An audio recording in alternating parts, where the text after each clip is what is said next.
تعجل بالقرآن من قبل أن يقضى إليك وحيه وقل رب زدني علما. إن الحمد لله نحمده ونستعينه ونستغفره ونعوذ بالله من شرور أنفسنا وسيئات أعمالنا. من يهديه الله فلا مضل له ومن يضلل فلا هادي له، وأشهد أن لا إله إلا الله وحده لا شريك له، وأشهد أن محمدا عبده ورسوله. أما بعد.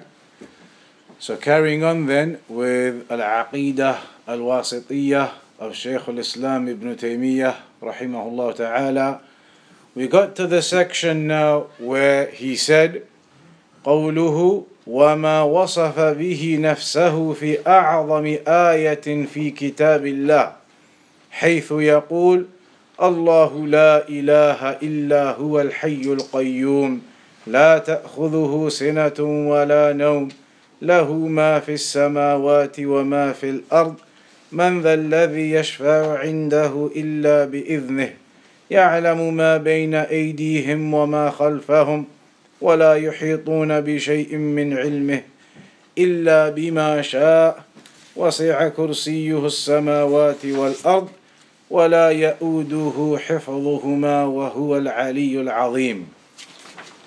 He says here now, وما وصف به نفسه في أعظم آية في كتاب الله, and that which Allah attributed to himself in the greatest ayah of the Quran. In the greatest ayah of the Quran. And of course, the greatest ayah of the Quran is Ayatul Kursi. We know that the ayat of the Quran, they have different levels of virtues.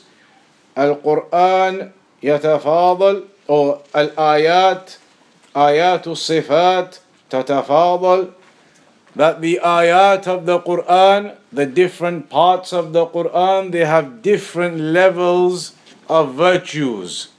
Yatafadal al-Quran.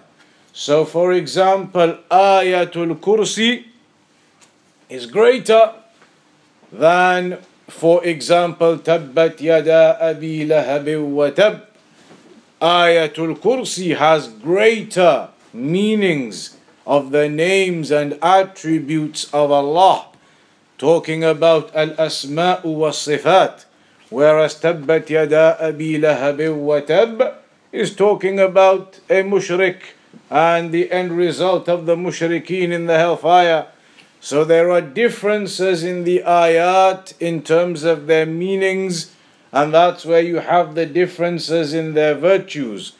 In terms of the Quran, all of it is Kalamullah.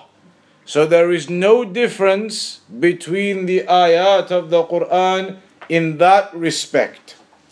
In the respect that all of the Quran, including the ayat about the mushrikun and the ayat about the hellfire, the ayat about the munafiqun, all of the ayat of the Quran, they are the speech of Allah. So there is no difference between them from that respect. But in terms of the different topics and meanings of the ayat, then they are different.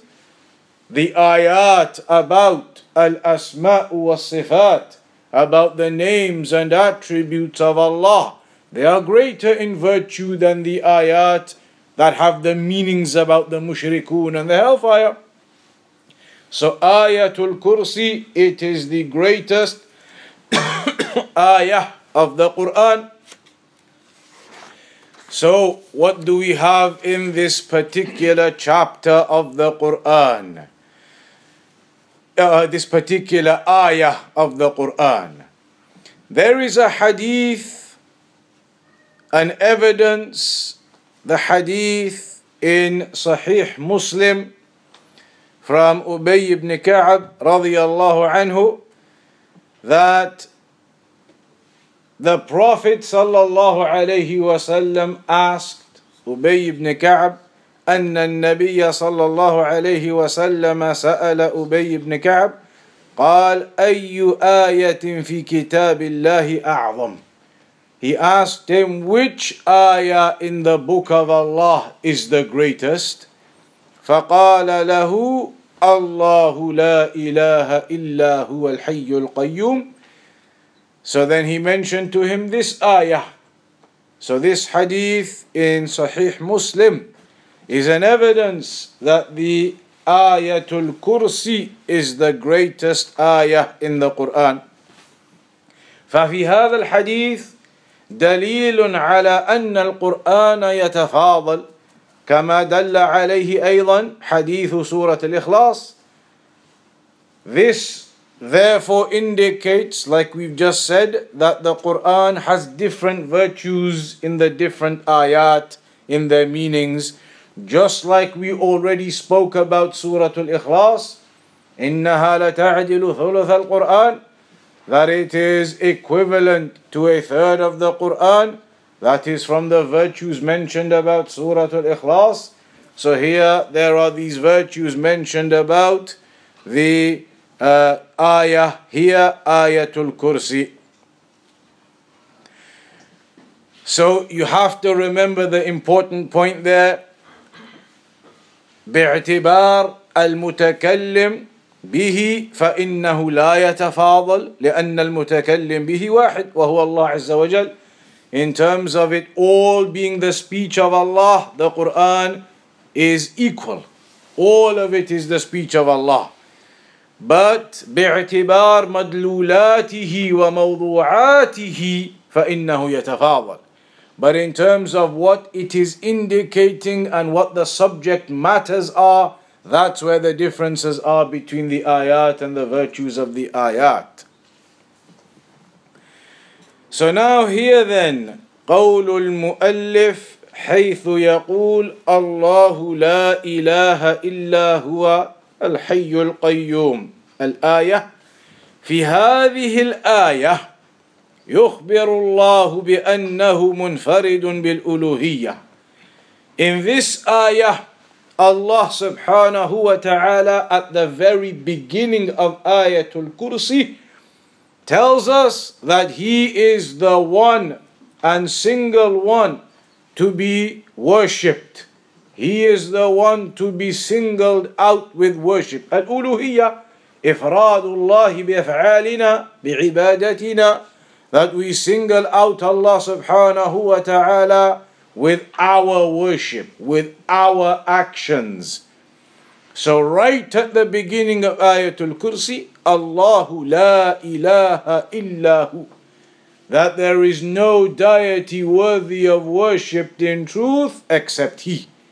There is no deity worthy of worship in truth except He. Allah, He is the one. He is the one that there is no other deity worthy of worship and truth except Him. This is the foundation of the religion. This is the basis of the religion, the basis of Tawheed. So this first ayah, it indicates to us about the oneness of Allah. This first section in this ayah indicates to us the oneness of Allah. ففي هذه الآية يخبر الله بأنه منفرد بالألوهية وذلك من قوله لا إله إلا هو, that there is no deity worthy of worship except He. بمعنى لا معبود بحق إلا الله, that there is no deity worthy of worship in truth except Allah. As for deities that are worshipped upon lies, then there are many. There are many. The deities, those aliha that the mushrikun they have, and they worship them upon lies, not upon truth, not upon the fact that they are deserving of worship, upon lies. And they worship the sun and the moon and the cows and all types of different affairs. But the one who is deserving of worship in truth, then that is Allah alone. لا معبود بحق إلا الله. There is no deity worthy of worship in truth except Allah subhanahu wa ta'ala. And this sentence, لا إله إلا هو, هذه الجملة تفيد الحصر. That type of sentence in Arabic indicates restriction. Restriction. وطريقة النفي والإثبات هذه من أقوى صيغ الحصر. And having the affirmation and negation that we spoke about before, when you do the affirmation and the negation together, that gives you the strongest. It is one of the strongest forms of indicating restriction. What is the restriction we are talking about here? What is the restriction? That only Allah is deserving of the worship. Restricted to Allah alone and rejected for all others besides Allah subhanahu wa ta'ala. So that is the opening section. Allahu la ilaha illa huwa al-hayyul qayyum. We've already spoken about the name Allah. The name Allah, the correct opinion is it comes from al-ilah. And that is from aliha ya'lahu al-ma'luh. Meaning, abada ya'budu al-ma'bud. The one who is to be worshipped, Allah. So then it goes on to the two names, Al-Hayyu, Al-Qayyum. Al-Hayy, the ever-living, Al-Qayyum, the self-sufficient. Al-Hayyu, ay dhul hayatil kamilah. Allah is Al-Hayy, the one with the perfection of life. The one with the perfection of life. Al-Mutadhammina li jami'i sifatil kamal, which is inclusive of all of the attributes of perfection. The life of perfection, a life of perfection, which is inclusive. It includes, incorporates all of the attributes of perfection. لم تسبق بعدم ولا يلحقها زوال ولا يعتريها نقص بوجه من الوجوه.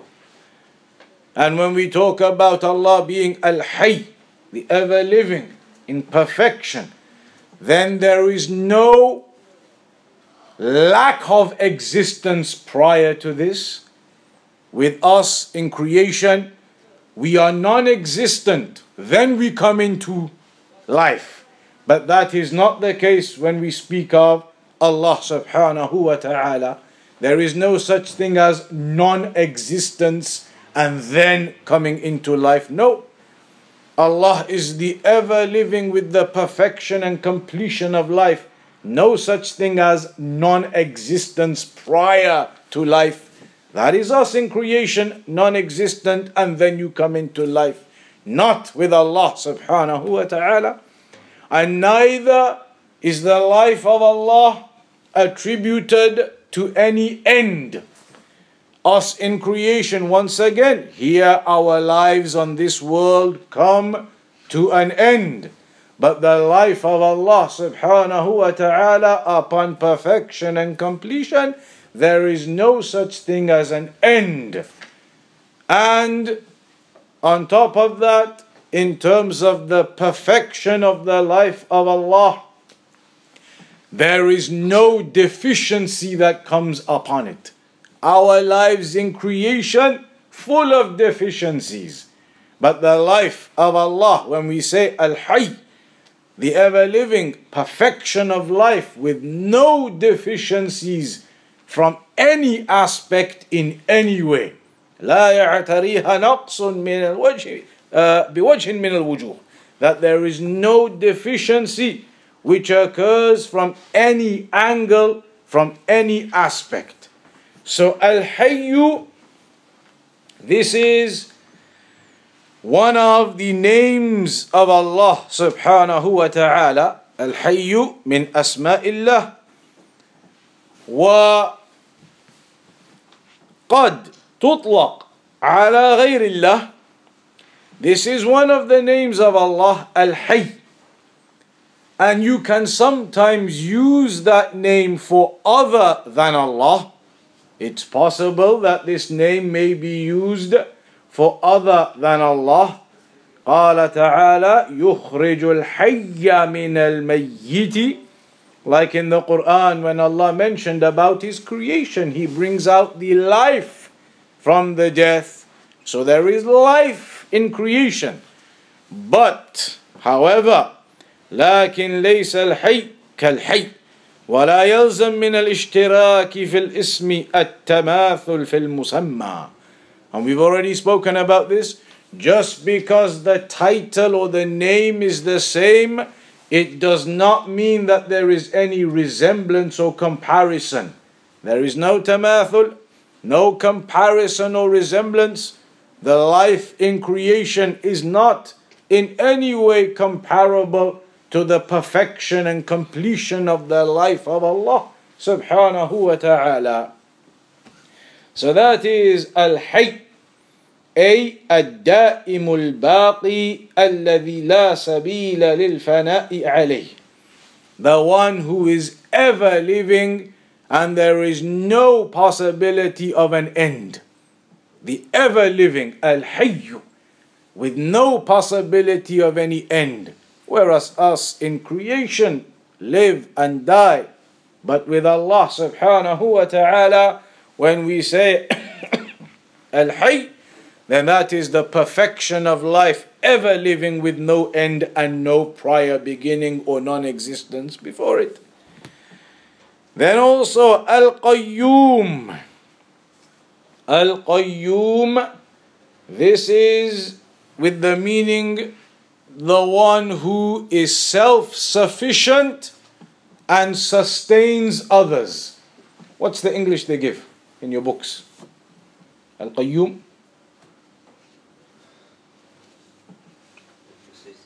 Huh? What's the English they give for Al-Qayyum? Al-Qayyum.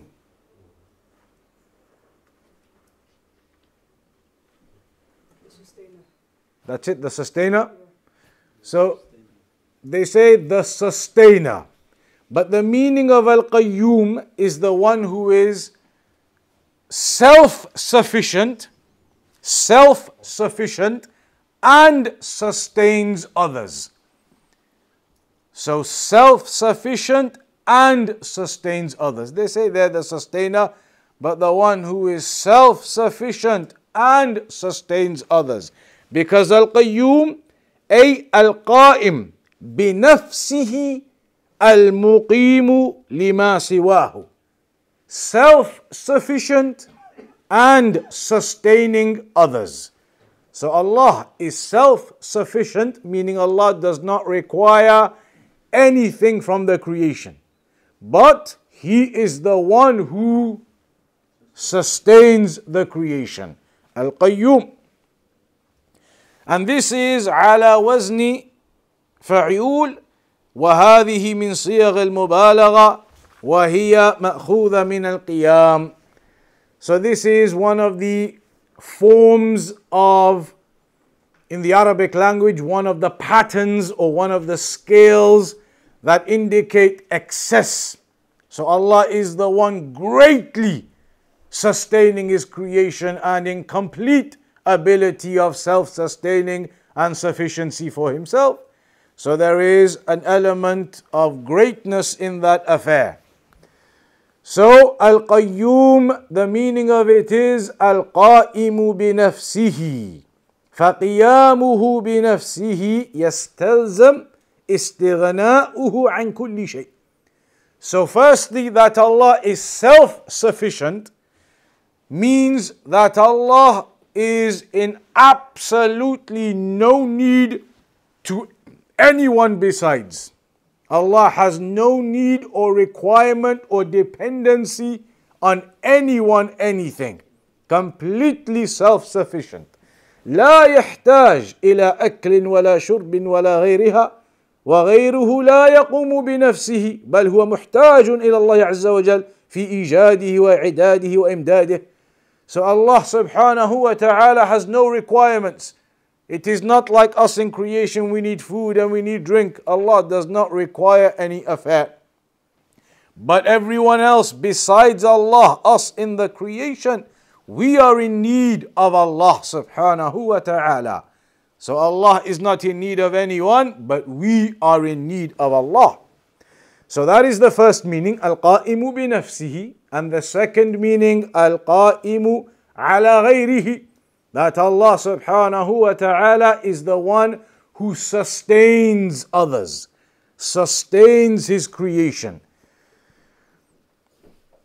In the Quran it mentions in one of the ayat, أَفَمَنْ هُوَ قَائِمٌ عَلَى كُلِّ نَفْسٍ بِمَا كَسَبَتْ. The one who is sustaining every soul for what it achieves, for what it gains. فَالْمُقَابِلْ مَحْذُوفٌ تَقْدِيرُهُ كَمَنْ لَيْسَ كَذَلِكَ, is the one who sustains you like the one who cannot? And clearly the answer is no. The one who sustains you is your Creator and your Lord. The one who cannot sustain you, then he is nothing. That is nothing, a deity upon falsehood. وَالْقَائِمُ عَلَى كُلِّ نَفْسٍ بِمَا كَسَبَتْ هُوَ اللَّهُ عَزَّ وَجَلَّ. And so the one who sustains you upon everything you gain, then that is from Allah subhanahu wa ta'ala. وَلِهَذَا يَقُولُ الْعُلَمَاء القيوم هو القائم بنفسه القائم على غيره. And that's why the scholars say Al-Qayyum is the one who is self-sufficient and also the one providing sufficiency and sustenance and sustaining others.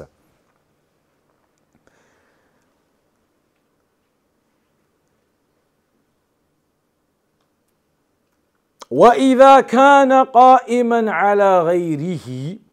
And so if we understand now that Allah is the one who is the sustainer of others, the sustainer of the creation, if we understand that, لَزِمَ أَنْ يَكُونَ غَيْرُهُ قَائِمًا بِهِ.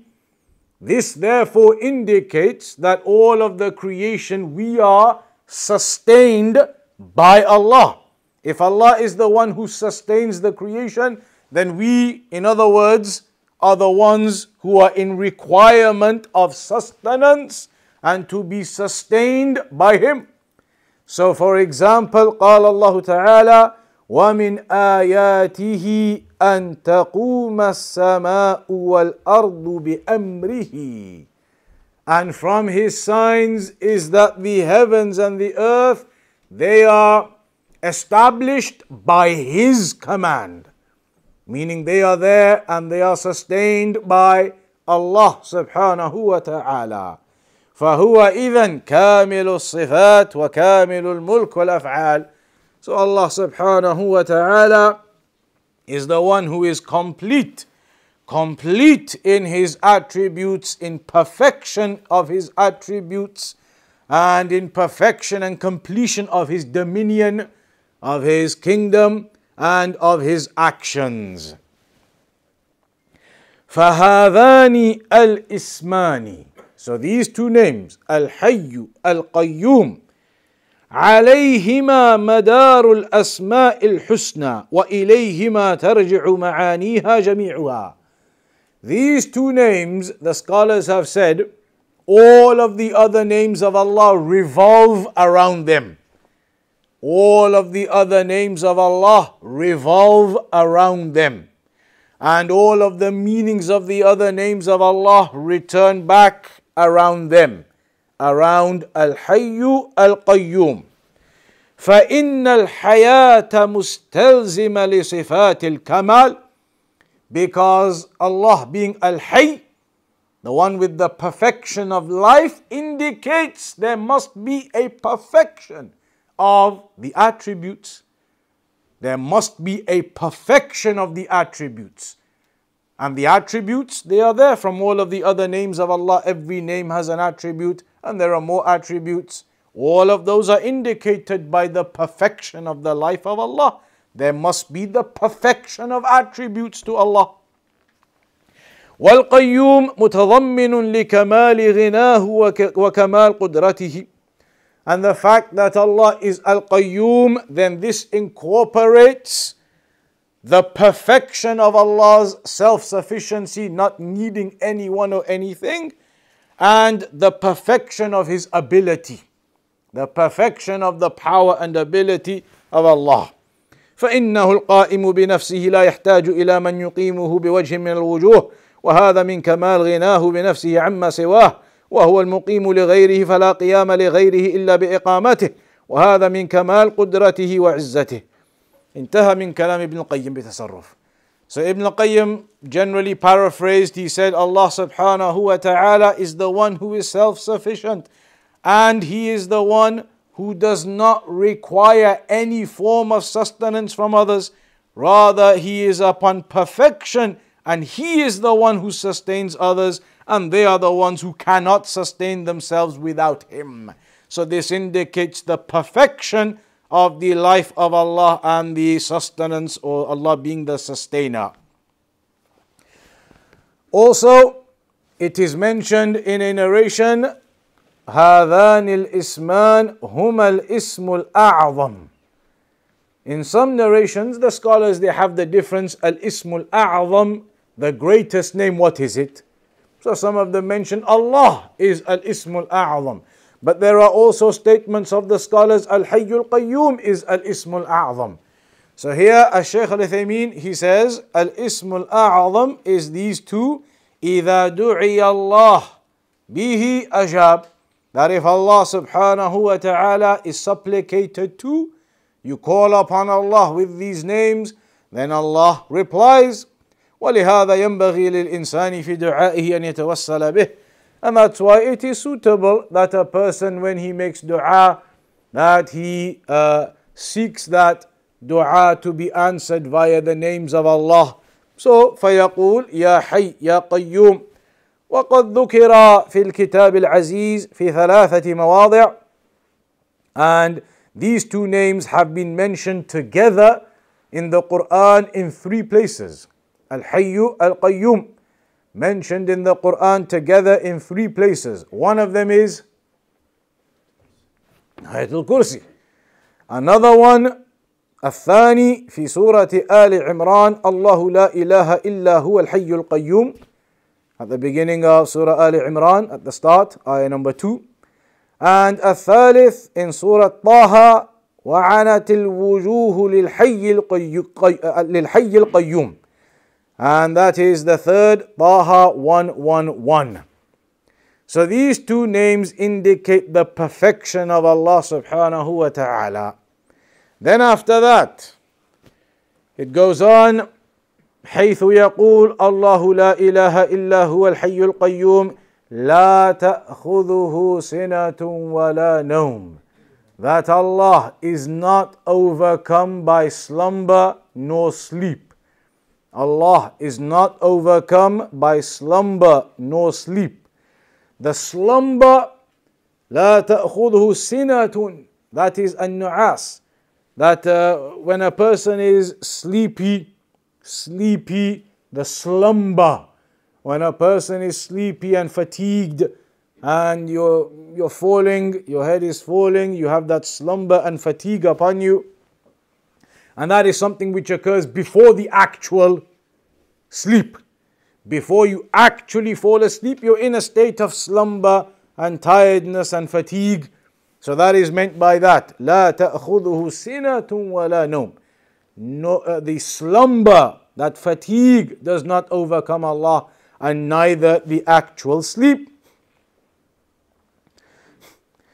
وَلَمْ يَقُلْ, and notice, Allah did not say here, لَمْ يَقُلْ لَا يَنَامُ. Allah didn't say that He does not sleep. Allah didn't say that He does not sleep. He didn't phrase it like that in the Quran. It is phrased as He is not overcome by slumber or sleep. And that is because لأن النوم يكون باختيار والأخذ يكون بالقهر. Because when you sleep, that is by your choice. You choose when to sleep. But as for being overcome by something, then that is out of your choice. To be overcome, maybe a person hasn't slept for so many days, eventually you can't do anything, your body shuts down, you are overcome by that slumber and that sleep. So Allah mentions He is not overcome by anything. He is not overwhelmed by the slumber or the sleep.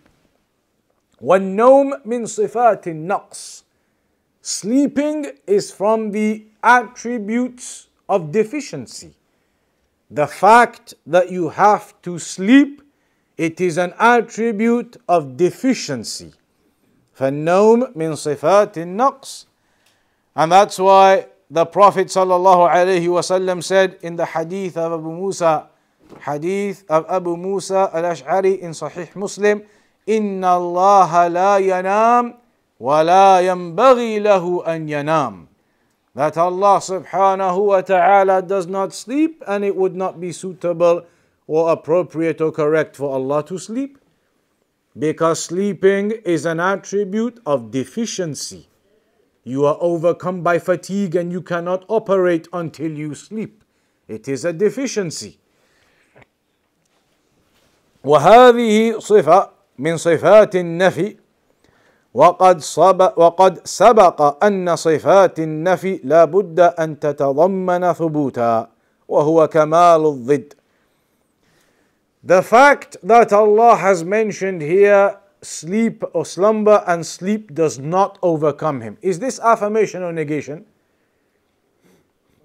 Negation. It is negation. No sleep, no slumber overcomes him. We've already mentioned before that the negations are not there for the sake of the negation. They are there for the sake of highlighting the completion and the perfection of the affirmation, the opposite. So the صفات النفي لا بد أن تتضمن ثبوتا وهو كمال الضد. والكمال في قوله لا تأخذه سنة ولا نوم كمال الحياة والقيومية. And the fact that Allah tells us sleep and slumber does not overcome him, that general negation, is affirming the opposite, that therefore Allah has the perfection of life and has the perfection of being Al-Qayyum, completely self-sufficient, not in need of any sustenance, not in need of sleep, not in need of rest.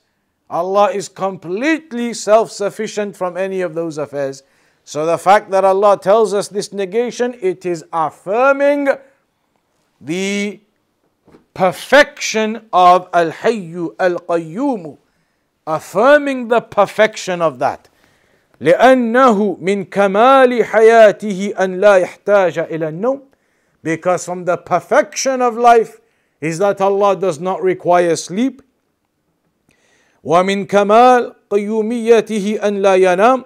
And from the perfection of Allah being self-sufficient and sustaining others, that is He, or is that He does not require sleep. لأن النوم إنما يحتاج إليه المخلوقات الحية لنقصها. Sleep is something that the creation requires due to our deficiency.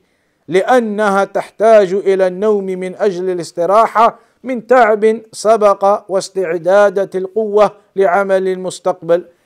So a person needs sleep and rest due to fatigue that overcomes you from actions that you've been doing, or you need to rest and sleep to prepare yourself for future activities and actions that you're going to do. ولما كان أهل الجنة كاملي الحياة كانوا لا ينامون. And so it has been mentioned that the people of paradise, they are given a perfection of life that we do not have here. So in paradise, they do not sleep. They are given that level of perfection in paradise compared to what we have here, and so they do not sleep. And there are narrations. الشيخ ذلك الآثار.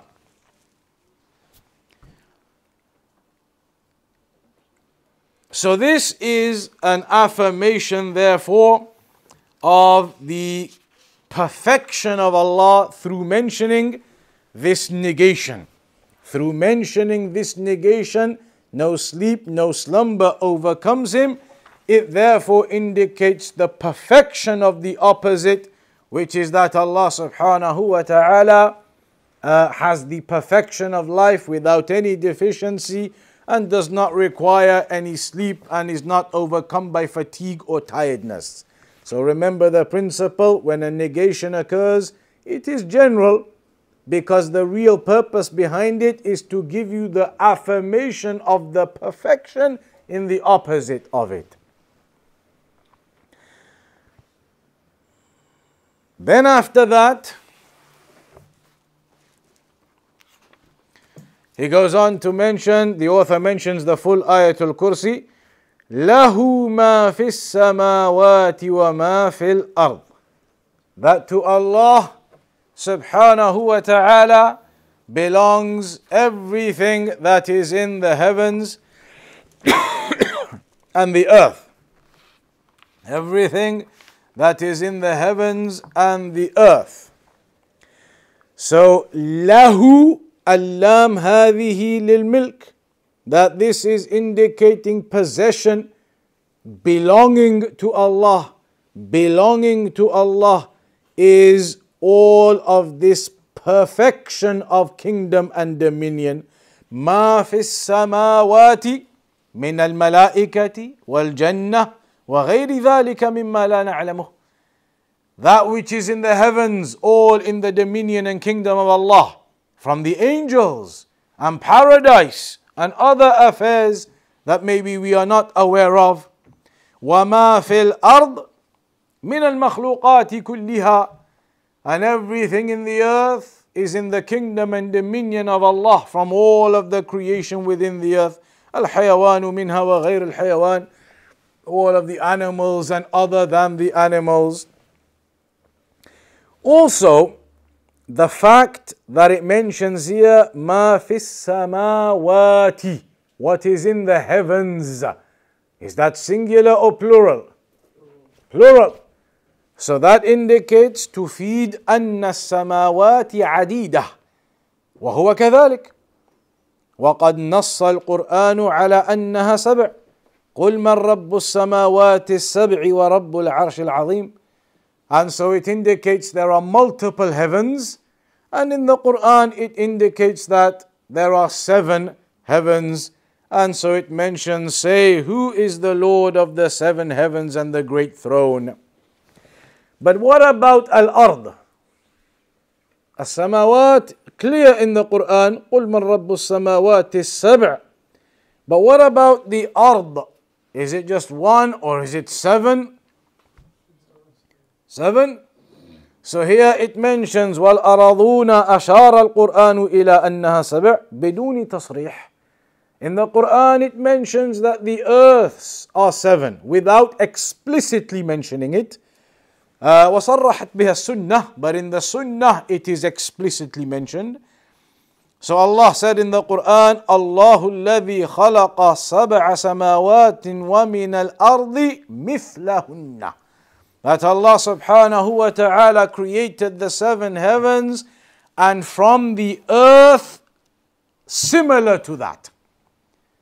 So if Allah created 7 heavens and then similarly from the earth, how many earths then? 7 earths, it could be assumed. مثلهن في العدد دون الصفة. Like that in terms of the number of them, the number of the earths. And also there are evidences in the Sunnah which indicate this also, about the earths being 7. But what does it mean that there are 7 earths? What is the meaning of 7 earths? Anyone? What is 7 earths? Are there other earths like this earth? Or what's the meaning? 7 layers?